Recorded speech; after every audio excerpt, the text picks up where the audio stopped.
Señoras y señores, aquí comienza Minuto 1 en la pantalla de C5N, La Realidad. Lo que otros no te muestran, lo que otros a diario cada vez te ocultan más, aquí te lo mostramos. Con toda la actualidad, hoy tenemos un programa realmente para mí muy especial, seguramente para ustedes, porque vamos a estar hablando con colegas, hasta hace muy poco, muchos de ellos queridos colegas, respetados, que se han metido de lleno en la política. Han hecho una opción de vida, sin lugar a dudas, y con ellos vamos a estar hablando esta noche de por qué este paso del periodismo a la política y también, obviamente, cómo están viendo ellos la actualidad.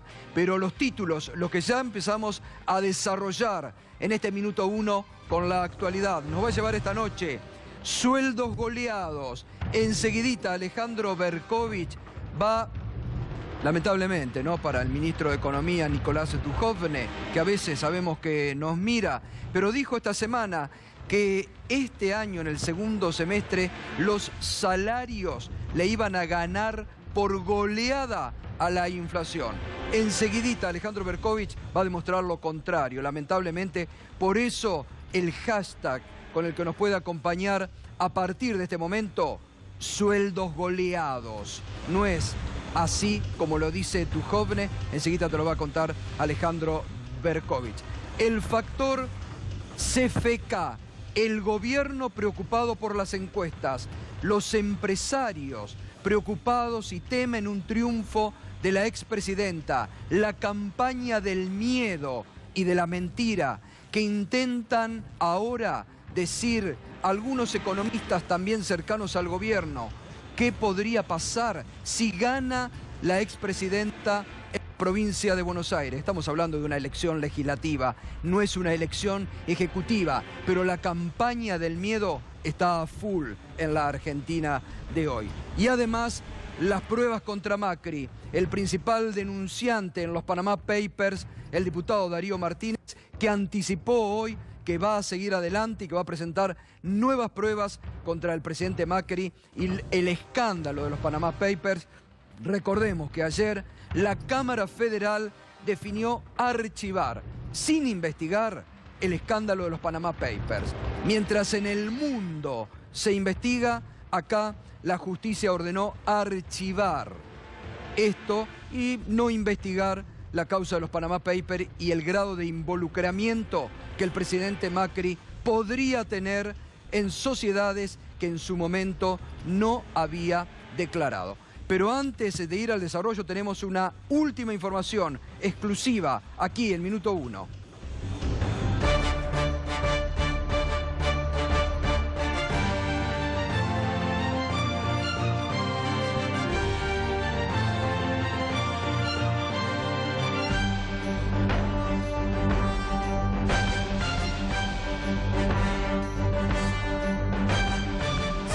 Del Banco Central de la República Argentina, Federico Sturzenegger, sigue haciendo de las suyas. Echó por un decretazo firmado por el presidente Macri hace algunos días atrás al principal director de la oposición, Pedro Vizcay, sin ninguna causa. Y ahora echa al auditor del Banco Central de la República Argentina, Berco.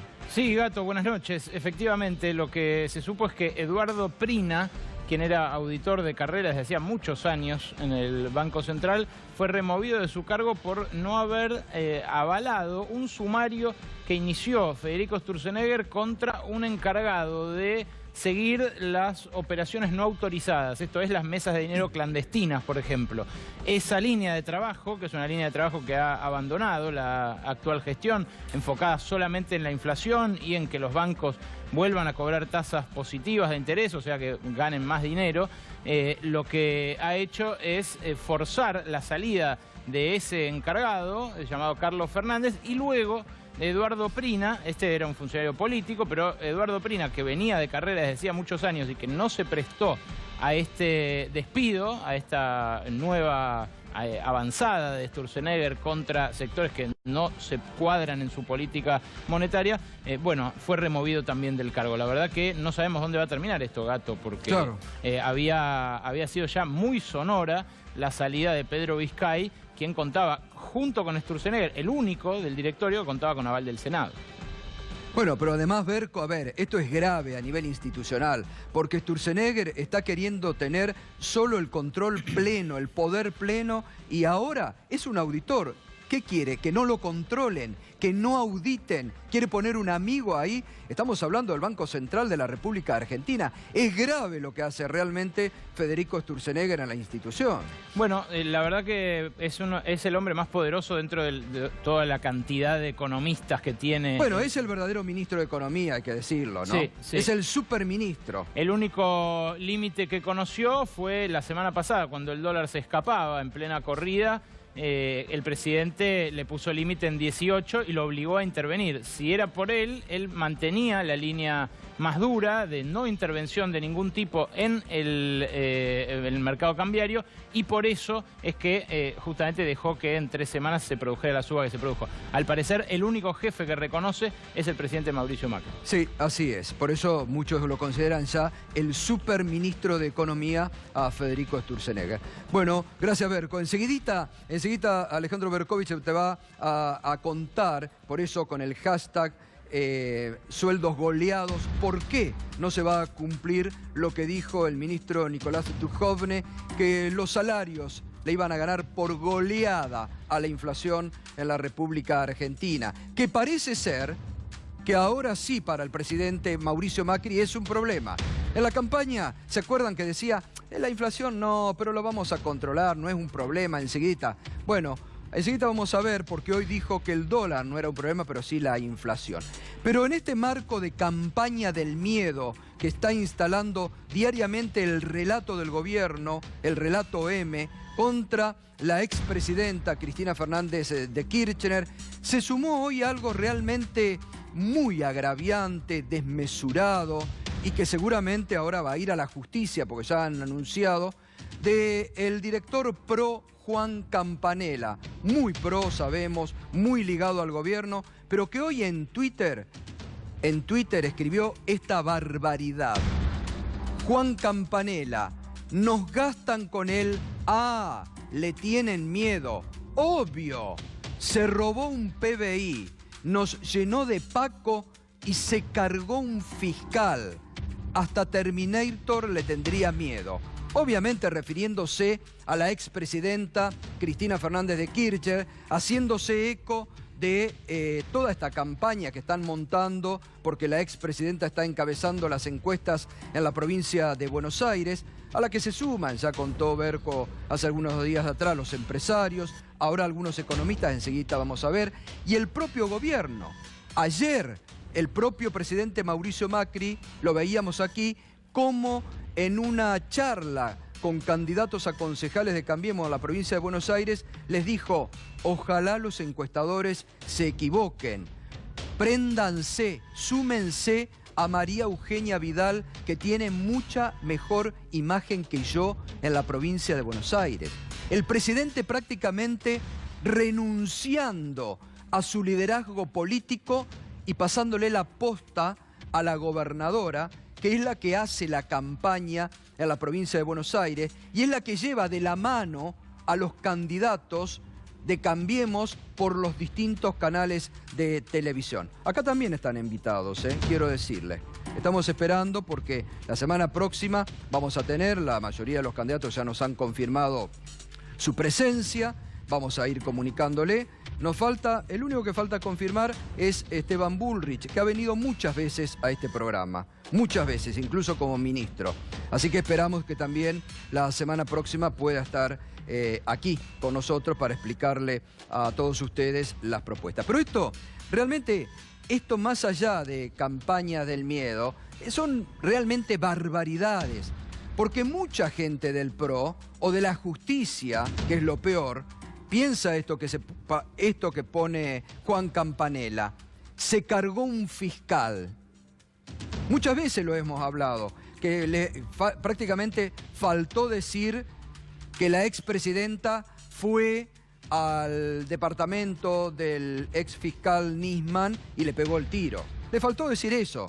Y algunos fiscales ahora vienen y van a volver con ese tema. Porque se acuerda, no era nada descabellado, cuando Darío Villarruel aquí en el mes de mayo contó cómo venía el cronograma judicial que se preparaba en Comodoro Pi también en plena campaña contra la expresidenta. Dijo aquí, contó acá Darío Villarruel, que terminaba antes de octubre con algún tipo de novedades en el caso Nisman. Que también seguramente va a ser motivo de la campaña. Pero esto de Campanella, que ya los abogados de la expresidenta están indicando que le van a hacer acciones, porque además fíjese, esto publicó hoy a la tarde Campanella en Twitter, nos gastan con el le tienen miedo, obvio, se robó un PBI, nos llenó de Paco y se cargó un fiscal, hasta Terminator le tendría miedo. Allí uno de los abogados dijo que iba a iniciarle acciones legales, lo que lo tendría que probar todo lo que dice la justicia. ¿Qué hizo Campanella? Borró el tuit inmediatamente. Es decir, no pueden mantener las barbaridades que dicen en el marco de una campaña y en el marco de una campaña de mucho odio y revanchismo que lamentablemente desde el propio poder están instalando a diario en la República Argentina. Y en esta campaña del miedo también el economista Javier Milei se sumó hoy y dijo lo siguiente. ¿Crees que si las primarias del 13 de agosto las gana Cristina, esto va a influir con un efecto alcista sobre el dólar? Sí, definitivamente. Desde mi punto de vista, el avance en el plano político de la doctora Cristina Fernández de Kirchner, sí, bueno, no sé si es doctora, ¿sí? ¿Qué es lo que significa? ¿Sí? Que es el regreso de la sodomita del capital. Si vos ves que va punteando las encuestas, te está viniendo una locomotora de frente, te está viniendo el tren bala, ¿vos qué vas a hacer? ¿Te vas a quedar con pesos? ¿Pero qué decís? Si gana Cristina, ¿vamos a Venezuela o a Santa Cruz? ¿Eso estás diciendo? A ver, ¿y qué otro modelo propone? Si lo que propone es lo mismo que venía haciendo cuando fue la elección del 54%, también estaba tranquilita y que hacía el papel de la viudita y todo. Y digamos, volvió y volvió muchísimo más autoritaria que nunca. Bueno, estas son las cosas que se dicen hoy también en los medios, ¿no? Realmente pensar que en una elección legislativa, es decir, fíjense ustedes cómo han cambiado el relato de decir que estaba muerto el kirchnerismo y que la expresidenta estaba liquidada políticamente, ahora a instalar, porque las encuestas todas, se recuerda que esta semana mostramos ese análisis que Ricardo Rubiera había hecho con todas las encuestadoras, que salvo una, todas le dan primacía a la expresidenta, y frente a eso ahora entonces cambian el relato y están planteando esta campaña de miedo. ¿Usted puede pensar que una elección legislativa puede, o que la expresidenta vaya al Senado puede cambiar un rumbo económico?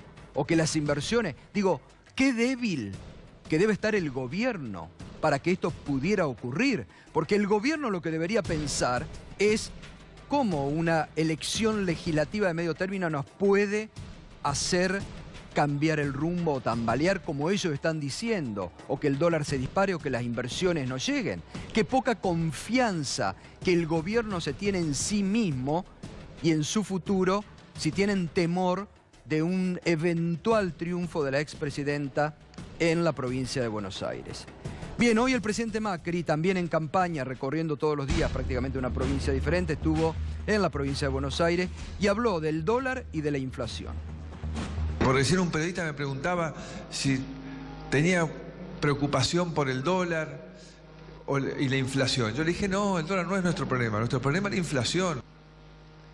Repaso una y otra vez todo lo que hemos hecho en estos 19 meses. Y por una parte me sorprendo y digo, wow, qué cantidad de cosas que hicimos que parecían imposibles. Bueno, les digo, y que pese a todas las felicitaciones que recibamos del mundo, soy el primero en saber que estamos en el comienzo del camino. Bueno, ahí estaba hoy el presidente Macri hablando de la inflación. En campaña decía todo lo contrario. En campaña decía que no era problema la inflación y que la iban a dominar a la inflación. Recordemos que ya el propio Banco Central está admitiendo que no va a poder cumplir la pauta del 17% y que tendrá un piso del 23% la inflación para este año. Ayer lo comentábamos aquí, la Cámara Federal definió archivar la investigación de los Panama Papers, esa investigación del consorcio de periodistas internacionales que encontró que el presidente había ocultado información sobre sociedades offshore que él y su familia tenían en el exterior y que no las había declarado. La justicia en otros países del mundo se investiga y se profundiza la investigación, incluso le ha costado el cargo a primeros ministros, ¿no? Acá la justicia dijo, no vamos a investigar más, se archivó y se pasaron algunos temas al fuero penal económico. Hoy el diputado Darío Martínez, uno de los principales denunciantes en esta causa, dijo lo siguiente. Lamentamos la falta de coraje de la justicia. Vos calculá que hace unos días en Pakistán acaba de renunciar el primer ministro por Panama Papers, por las investigaciones en Panama Papers. Y uno tiene claro que hay presidentes que han evadido, que han lavado dinero, pero algunos algún grado de dignidad les quedan y hacen un paso al costado. Nosotros tenemos un presidente que no solamente ha lavado, ha evadido, sino que hemos demostrado en la causa con las actas de las propias empresas que él ha dicho que nunca funcionaron, sin embargo están las actas comprando acciones por millones de dólares. Todo empresario argentino como Mauricio Macri que lava, evade, y eso es dinero que se va de la Argentina. Uno lamenta que tengamos esta justicia. La verdad que en el momento que en otros lugares del mundo esto avanza, acá en Argentina se tapa, se cubre, se blinda. Bueno, allí el diputado Darío Martínez que adelantó además que va a presentar nuevas medidas y que van a profundizar con nuevas pruebas la investigación. Vamos a la presentación, tenemos presentación para ahora, para lo que Alejandro Berkovich te va a contar por qué no se va a poder cumplir con ese anhelo del ministro Nicolás Duhovne que la inflación le gane por goleada a los sueldos. Mejor dicho, que los sueldos le ganen por goleada de inflación. Lo que va a contar Berco es que la inflación le va a ganar por goleada a los sueldos. Sí, Gato, escuchémoslo en boca del ministro directamente para ver qué es lo que dijo esta semana cuando le preguntaron por los sueldos, por la pérdida del poder adquisitivo que cada uno enfrenta cuando va al supermercado. ¿Definitivamente el salario le va a ganar a la inflación, el salario promedio, este año? Bueno, los últimos números publicados por el INDEC son de mayo, donde los salarios promedio de la economía crecen 29,9% interanual. En ese mes todavía la inflación era 24%, es decir, teníamos un crecimiento del salario real de casi 6%. Ese número en julio va a ser bastante más alto, va a llegar casi al 8%, y en promedio en el año le va a ganar por goleada la inflación, sí. ¿Goleador o goleado? ¿Qué es lo que le va a ocurrir a Nicolás Duhovne? Bueno, por ahora le están llenando el arco así como se ve en la animación. Está buena la animación, sí, está sí, muy buena. buena. Por ahora es esto, lamentablemente porque son goles que nos hacen a nosotros, ¿no? Él es el arquero, pero el equipo somos 40 millones. La verdad que vale la pena detenerse en esto porque es una cuestión muy sensible y vale la pena mirar los números concretos y de fuente oficial. Vamos primero a la evolución del salario promedio. Esto que les voy a mostrar ahora es un gráfico que realizó el Observatorio de Derecho Social de la CTA, pero que no lo hizo la CTA. Lo hizo la CTA en función de los números, primero del Ministerio de Trabajo, o sea, del SIPA, del Sistema Integrado Previsional Argentino, y luego los combinó con la inflación de la ciudad de Buenos Aires. Ahí tienen el salario real privado registrado. Y ahí lo tienen por cómo había llegado a 2015. Aquí tienen noviembre de 2015. Lo importante, la comparación, si se quiere, donde empieza a jugar el equipo de Duhovne, es aquí. Noviembre de 2015, diciembre de 2015. Y se ve la profunda caída que sufrió durante todo 2016, especialmente durante el primer semestre de 2016. Y luego la recuperación de la que habla Duhovne. La recuperación de la que habla Duhovne existió. Fíjense ustedes, sobre todo desde septiembre, octubre del año pasado, hasta enero, lo que se produjo fue una recuperación porque entraron en vigor las segundas y terceras cuotas de la paritaria del año pasado con una inflación menor a la del primer semestre, que era la que hizo desplomar el salario en más de un 10%. Esa recuperación lamentablemente se frenó en enero.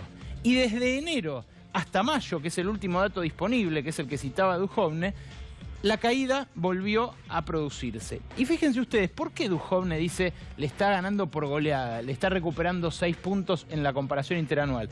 Porque compara contra esto.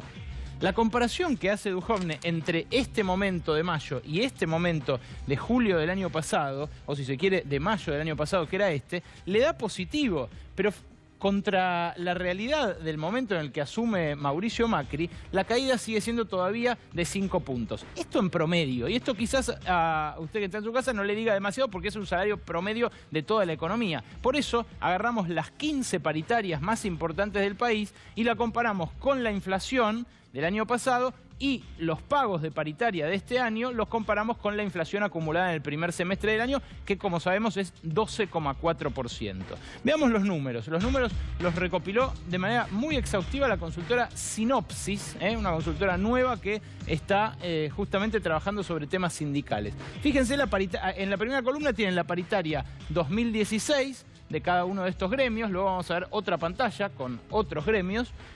En comparación con el 41% que dio la inflación medida de la Ciudad de Buenos Aires, que este año tomamos de vuelta la de la Ciudad de Buenos Aires, no es muy distinta a la del INDEC. Lo que pasa que como al principio del año pasado no había inflación del INDEC, para homogeneizar hay que tomar la inflación de la Ciudad de Buenos Aires. Y ahí tienen en rojo cuando se produce pérdida de poder adquisitivo y en verde cuando los sueldos le ganan a la inflación, sea por goleada o no. Fíjense ustedes que goleadas no hay por ahora, Gato. Por ahora el ministro viene con más rojos que verdes. Pero veamos cómo cerró, por ejemplo, 2016 UTEDIC, el gremio de los trabajadores de clubes y de organismos sin fines de lucro. Una buena paritaria, 43, ampliada, así se ve el poder adquisitivo, que es lo que importa, la segunda columna. Ahí los tenés. Frena ahí. Ahí tenés en las primeras dos columnas el resultado de 2016. Entonces, 0,7 abajo, UTEDIC, un gremio que la sacó más o menos barata. Bancarios, 8 puntos perdió en la comparación entre su 33% y el 41% de inflación. Comercio perdió 2 puntos, ESMATA 5 puntos, docentes 9 puntos, UOCRA 2, estatales. El gremio que más perdió, 10 puntos, y además vamos a ver lo grave es que vuelve a perder en 2017, y estaciones de servicio con 6 puntos de pérdida entre la paritaria suya y la inflación promedio. Esperá, te llevo al 2017. El gremio que perdió en 2016, uno diría, bueno, recupera en 2017. En el caso de UTEDIC se produce esa recuperación y en el caso bancario se produce muy fuertemente. Los bancarios ya cobraron un 19,5 en una cuota en enero y recuperaron de esa manera lo perdido el año pasado. Incluso tuvieron una cuota adicional para recuperarla. Fíjate, recuperan 7,1. Ahí está un número verde, por lo menos para el relato de Duhovne. Pero fíjense, después, 2,4 vuelve a perder el gremio de comercio, el gremio más masivo de todos, la paritaria más grande de todas. Más de 2 millones de trabajadores formales están bajo la rama de comercio. Ahí tienen 2,4 su pérdida. ESMATA gana, pierden los 3 de abajo, que son UOCRA, estatales y estaciones de servicio. Sigamos adelante con el resto de los gremios. Seguramente si te buscas te vas a encontrar en alguno de estos gremios porque hicimos lo más representativo posible.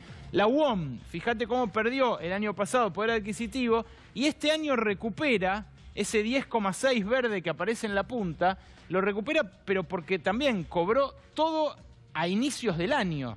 Según cómo la inflación y las cuotas, cómo estructuraron cada una de las paritarias, se va produciendo, hay gremios que ganan y gremios que pierden. Es muy heterogéneo el mapa salarial real hoy de la Argentina. Lo concreto es que en promedio pierde. El salario real en promedio perdió el año pasado. Y este año algunos recuperan, otros no. Fíjense la última columna, los rojos que hay en la última columna de esta pantalla. Tienen gastronómicos, alimentación, que perdió el año pasado, pierde fuerte. Suter también, empleadas domésticas, perdió 8 el año pasado, pierde 0,4 este. Y camioneros, ojo, perdió modestamente un 4 puntos el año pasado, pero vuelve a perder este por cómo se estructuró su paritaria. Muchas de las paritarias 2017 tienen cláusulas gatillo. Algunas tienen cláusula gatillo real, como la de bancarios, otras cláusula gatillo medio trucho, con discusiones que se abren, pero no aumentos que automáticamente se disparan cuando hay más inflación de la prevista. Ahí, Gato, lo que habrá que ver es cómo cada gremio se comporta cuando quede muy claro que después de haber perdido el año pasado, volvieron a perder este año. Claro. Ahí seguramente recrudecerá muy fuerte la conflictividad gremial después de las PASO, pero quizás antes de las elecciones de octubre. Bueno, muy bien, Berco. Por ahora, lamentablemente, van perdiendo los salarios. Bueno, muy bien. Hoy queremos compartir, por así un programa diferente, pero son candidatos, candidatas en la ciudad de Buenos Aires. Son colegas. Débora Pérez Volpin, hasta hace muy poco trabajaba Canal 13, muchos años. Gisela Marciota, que trabajó en muchos medios, con las dos hemos trabajado por suerte juntos, y Pablo Baqué, que es periodista de... unos cuantos medios, Radio Rivadavia también. También. Especializado en sector... En diferentes cuestiones, en marketing, y trabajé muchos años en marketing de la radio. Débora, ¿por qué esta decisión de saltar del periodismo a la política? ¿Qué te movió? Me movieron muchas cosas que he visto, me movieron razones personales, una necesidad de crecimiento personal, de pasar a la acción, de mostrar muchas cosas, de estar en contacto con la gente muchos años y necesidad de empezar a hacer. Me parece que yo tengo 49 años, a lo mejor esto tiene que ver, ¿no?, con estar llegando a los 50, mis hijos están más grandes, pasé una situación además familiar complicada. Y cuando se produjo esa coincidencia de un ofrecimiento con algo que yo venía elaborando desde hacía tiempo, dije que sí, me animé. Bueno, Débora es candidata a primera legisladora porteña en el partido de Martín Lustó, Evolución. ¿Y vos, Gisela? Porque a vos siempre te movió un poco, ¿no? Sí, bueno, yo hice muchos años periodismo político, sí. Sigo haciendo y voy a seguir haciendo periodismo siempre. No pienso dejar de hacer periodismo porque me gusta. Y empecé a sentir la necesidad, a mí lo que me pasó fue que me dolía lo que veía, me dolía la realidad, me empezó a atravesar de una manera que yo digo que fue físico lo que me pasó. Y esa cuestión física, de alguna manera, la tenía que poder trasladar a la acción. De la única manera que yo sentía que se podía transformar esa realidad que me duele y que me atraviesa físicamente es con la única herramienta que yo creo que se puede usar y que es en la democracia es la política. Sí. Y el periodismo me parecía insuficiente como para poder transformar. El periodismo para comunicar y para poner sobre la mesa una realidad está buenísimo y creo que ese es el compromiso que yo digo militante que tiene el periodista desde el lugar que lo haga, pero necesitaba pasar a la acción concreta y sentir que de alguna manera puedo colaborar para transformar la realidad que me duele. ¿Y Pablo? Bueno, hace bastantes años que vengo trabajando en algunas cuestiones relacionadas con la ayuda social. Me pasa algo parecido a lo de Gisela, ¿no? Nosotros los periodistas tenemos siempre la posibilidad de asistir a los grandes contrastes, a la opulencia de los despachos y a la miseria más extrema. Y muchas veces nos sentimos como que con nuestras manos podríamos hacer algo un poco más por estas situaciones que para nosotros nos parecen totalmente injustas.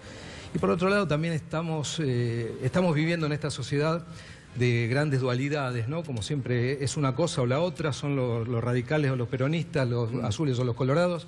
Se sumaron sumó Cambiemos ahora. Ahora está Cambiemos, que por la provincia están con unos, después con otros, es medio una cosa extraña.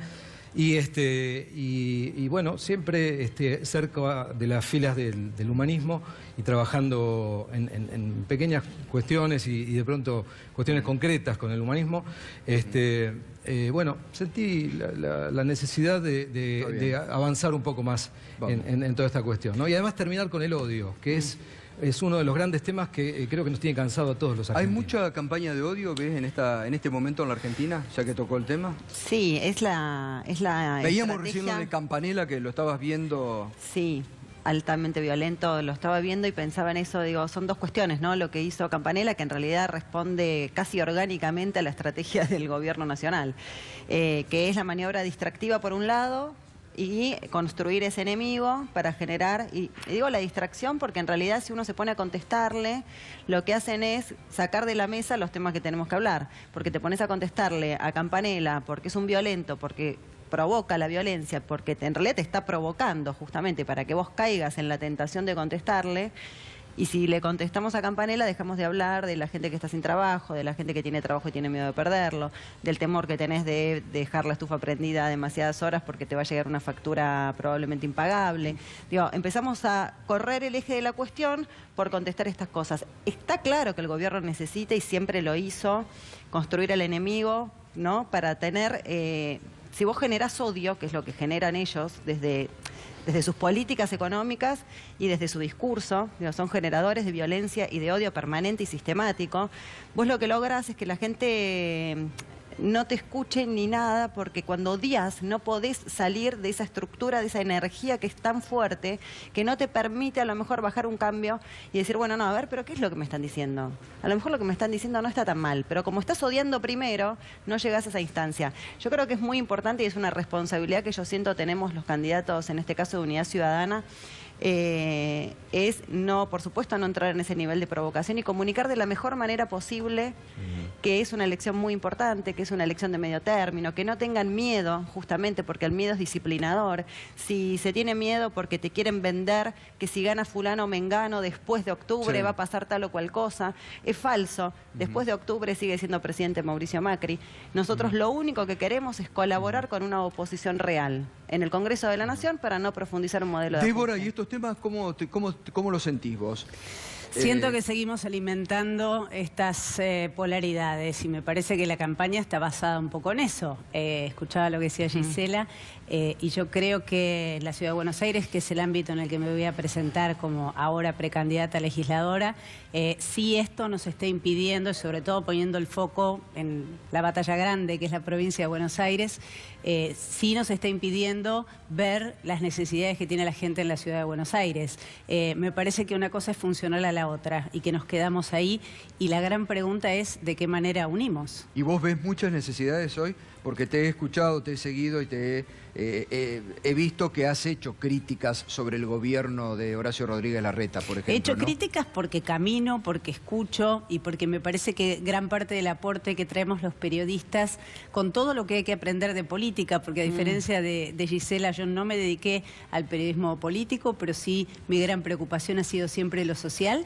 y lo que estoy haciendo es una transición entre la periodista que no voy a dejar de ser, porque voy a la calle y recorro y escucho y pregunto y no puedo conmigo con esto, y sí veo una ciudad desigual, y creo que una gestión de 10 años necesita un control y reorientar las prioridades. Para nosotros el presupuesto de la Ciudad de Buenos Aires, y sobre todo teniendo mayoría, porque es el PRO con sus aliados en la legislatura, implica que el dinero se dispone de un modo unilateral, y queremos hacer crecer este espacio para que haya control, para poder reorientar las prioridades, para poder proponer en qué otros lugares hace falta ese dinero. Lo veo claramente, bueno, la economía y la inseguridad son como los dos temas que atraviesan toda la ciudad, pero en particular en la zona sur las desigualdades son importantes en educación, en salud y en vivienda. Débora, ¿qué tipo de dificultad te genera o le genera a tu espacio político para la campaña el hecho de que Martín Lustó haya sido embajador en Estados Unidos, y es como difícil muchas veces despegarlo de algunas de las decisiones que se toman desde Cambiemos, ¿no? Bueno, esa es una decisión que ha tomado Martín Lustó. Yo me estoy incorporando a partir de su regreso, porque entiendo que él integraba Cambiemos. Cambiemos se parece cada vez más al PRO ahora, claro. Y es por eso que Martín Lustó de hecho quería competir en la interna. De hecho quería competir en la interna y formar parte de las PASO, cosa que no se pudo hacer. Y esto me parece que es un gesto del gobierno de encerrarse. Lo que pretendemos justamente al intentar ampliar el espacio no es una crítica destructiva o una oposición acérrima, sino construir sobre lo construido, pero para eso hace falta dialogar, ser escuchado y mostrar otras realidades. Ahora, por eso es lo que hacemos. En tu caso va a ser posible porque si sos legisladora porteña vas a integrar un bloque de ECO que de hecho ya funcionó como bloque de ECO negociando y votando cosas con el PRO, pero no como parte integral. Ahora, si Lustó es electo diputado nacional, va a ir al bloque Cambiemos en diputados, en la Cámara de Diputados Nacional. Eso, ¿cómo piden el voto ustedes en relación a eso? Porque son los votos distintos, ¿no? Tengo perfectamente claro que nuestra idea, en algunos casos, será apoyar cuando el proyecto que sea presentado esté de acuerdo con nuestra convicción y en otros casos no. Que creo que es lo mismo que va a funcionar en la legislatura de la Ciudad de Buenos Aires. No tengo dudas de que va a ser así. Lo que no quiero es una legislatura donde se mande un presupuesto cerrado o un proyecto cerrado que tenga que ver, no sé, a lo mejor con una obra faraónica como el Centro de Exposiciones y Convenciones de la Ciudad de Buenos Aires, cuando veo que hace falta dinero en otro lugar. Hoy estuvimos, sin ir más lejos, presentando un proyecto de una escuela modelo en donde funciona ahora el mercado de Hacienda y que se va a trasladar, que todo está en proceso, que no se sabe exactamente qué va a quedar y qué va a funcionar en ese lugar.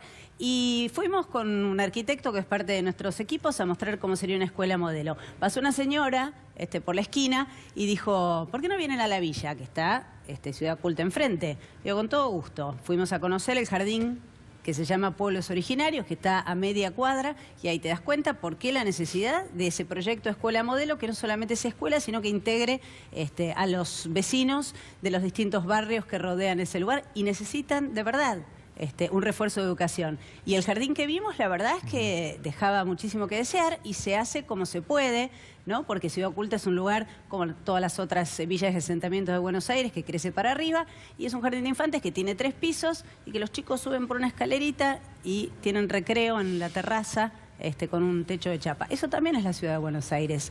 Pero no lo digo desde el lugar de está todo mal hecho. Realmente no lo digo así. Nosotros estuvimos en una escuela de Lugano, en la Comercial, y que tiene 3 turnos, y al lado hay un jardín de infantes. Y una de las chicas me dijo, que termine en ese jardín es importante porque acá hay muchas chicas que quedan embarazadas y dejan la escuela. Y ese jardín tenía una obra detenida. Resulta que después se activó.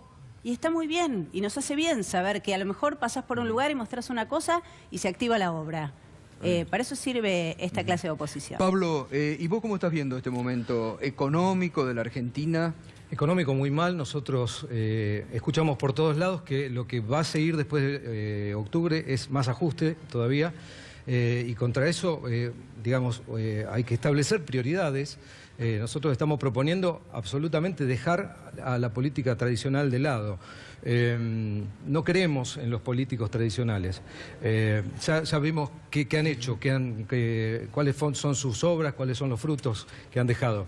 Entonces, bueno, estamos tratando de proponer una alternativa que ponga al ser humano como eje central de toda la acción política. Y obviamente esto que decíamos, salir de este esquema de odio permanente. Nosotros creemos que con las alternativas que hoy se están barajando, que van a ser las que van a ocupar la mayor cantidad de bancas en el Congreso o en la legislatura, el odio no se va a terminar en la Argentina. Por eso es una oportunidad para la gente, para los que están mirando en este momento, de cambiar realmente, de votar otro tipo de cosas y cambiar las caras y sumar nuevas voces a la política argentina. Sigue teniendo, disculpame, no es con... disculpame la ignorancia, pero digo, el Partido Humanista sigue teniendo presencia que solamente en la Ciudad de Buenos Aires, ¿no? No, nos presentamos en varios distritos. ¿Sí? Bueno, es bueno también. Durante mucho tiempo estuvieron presentándote en frentes. ¿Por qué crees que sigue teniendo vigencia Cristina Fernández de Kirchner? Porque es la que interpreta y la que puede llevar adelante una oposición real y concreta, porque está interpretando lo que le está pasando a la gente y a la sociedad y está escuchando lo que la gente necesita expresar y canalizar de alguna manera. Y es la única oposición real, digo, básicamente. Esto me parece que es muy importante que entendamos y lo expliquemos de la mejor manera posible. La única oposición real al gobierno de Mauricio Macri es Unidad Ciudadana. El resto son colectoras, el resto es pseudo-oposición, el resto después, la izquierda también es oposición, Gisela. Sí, bueno, es una oposición más pequeña, con menos representación. Estamos hablando de una representación mayoritaria, amplia y mucho más grande que el kirchnerismo es Unidad Ciudadana. Que eso también está bueno que lo podamos explicar, porque si vos ves la integración de las listas, hay distintos partidos políticos, hay distintas representaciones, es una transversalidad, se está volviendo como a la transversalidad para poder representar estas necesidades. Cristina pensó en esta Unidad Ciudadana, nosotros la representamos en la Ciudad de Buenos Aires en la lista de Daniel Filmus, que es el que encabeza la lista acá en la Ciudad de Diputados Nacionales, y lo que digo es que somos la única oposición que va a impedir la profundización del ajuste a través de leyes que este modelo necesita que salgan del Congreso de la Nación. Por eso es muy importante que nosotros estemos en ese Congreso, porque el resto ya podés ver cómo se vinieron comportando desde que asumió Macri hasta ahora y el acompañamiento que hubo en el Congreso de la Nación. Por eso digo pseudo oposiciones o colectoras, opositoras que también le son funcionales al Gobierno Nacional. Nosotros nos oponemos a la construcción de mayor ajuste legal a través del Congreso Nacional, y nosotros nos comprometemos a frenarlo y a ponerle el parate. Nosotros decimos tarjeta amarilla, y la tarjeta amarilla tiene que ver con que es una elección de medio término. No es una elección donde vamos a sacar a nadie, simplemente le estamos advirtiendo al Gobierno Nacional que las cosas van mal. Les quiero preguntar a ustedes, ahora le voy a preguntar también a Pablo Baqué, porque vos tenías también una página de infogremial, sí, ¿no? Sí. Sobre el tema laboral que hoy está muy doloroso en la Argentina de hoy. Pero, ¿no? Gato, pues yo me quedo con ganas de escuchar la respuesta de Débora. ¿Son una colectora? ¿Son eso, una pseudo-oposición? Tengo que tomar el guante de la colectora. La verdad es que... Hay que bajar. Si nos quedamos, vuelvo a insistir en lo mismo que dije al principio, si nos quedamos pensando que voces nuevas y miradas diferentes y la necesidad de sumar otras opiniones es ser una colectora, la verdad es que no estoy de acuerdo. Hay gente que no opina y no quiere ni una cosa ni otra.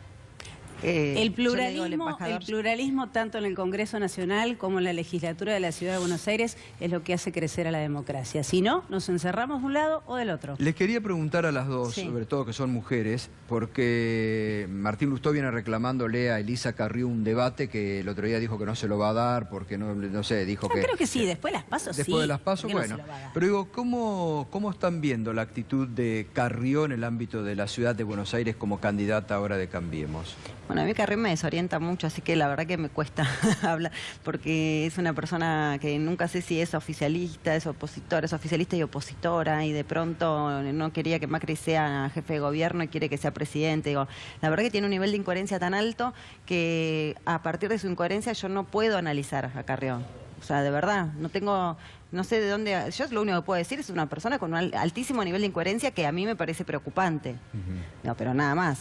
Débora, del espacio ustedes...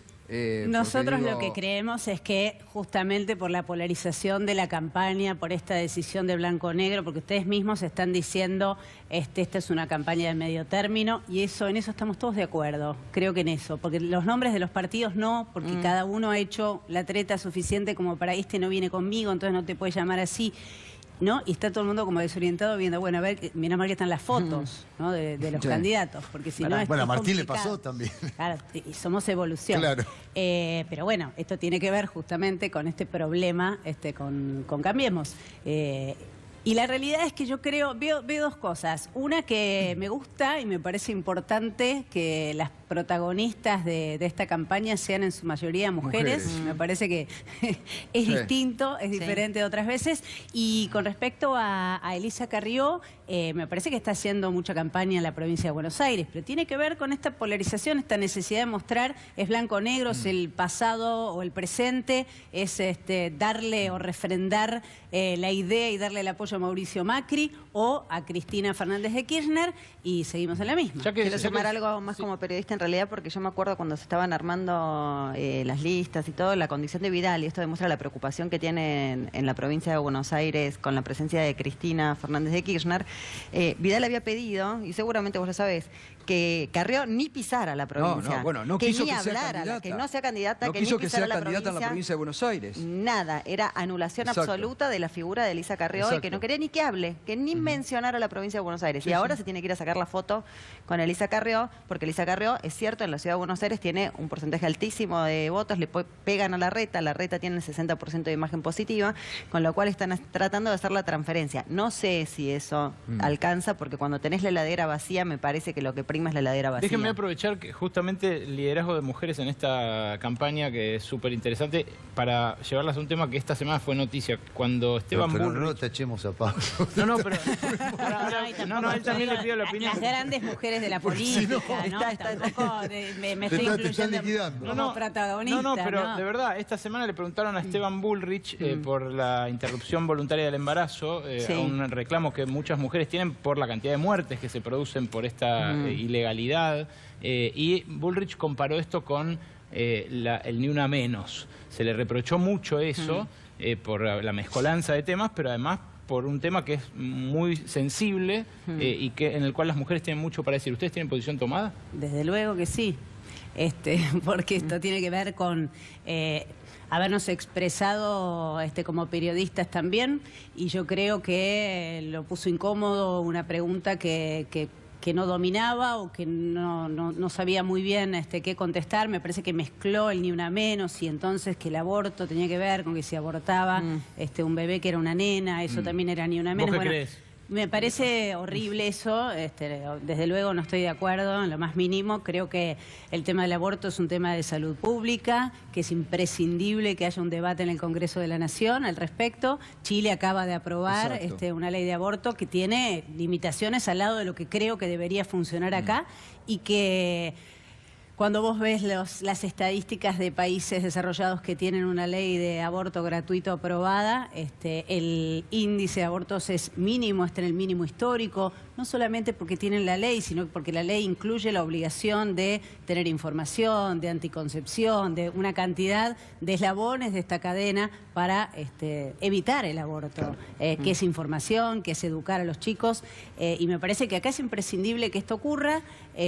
Si Chile logró además, por ejemplo, incluir la violación, que es una de las tres pero patas. eso acá ya ocurre, ¿no? Lo de Chile fue muy restringido. Lo de Chile es muy restringido, y viene siendo muy restringido desde siempre. La pelea por el matrimonio igualitario. Lo que pasa es que para Chile es para la sociedad chilena es un avance impresionante. Así lo publicó el Bachelet. Y creo que acá es imprescindible, y también que es un tema... El debate, por lo menos. El debate. ¿No? Me parece que es un tema muy sensible y que tiene que ver con cómo hemos sido educados, la religión, digamos, acá también está... Pero también lo meten en campaña campaña porque en la sociedad conservadora de la provincia de Buenos Aires, en un sector de la sociedad muy conservadora, ese tema, no nos olvidemos que Rucauf le gana a Graciela Fernández Mejide sobre el final porque mete el tema del aborto.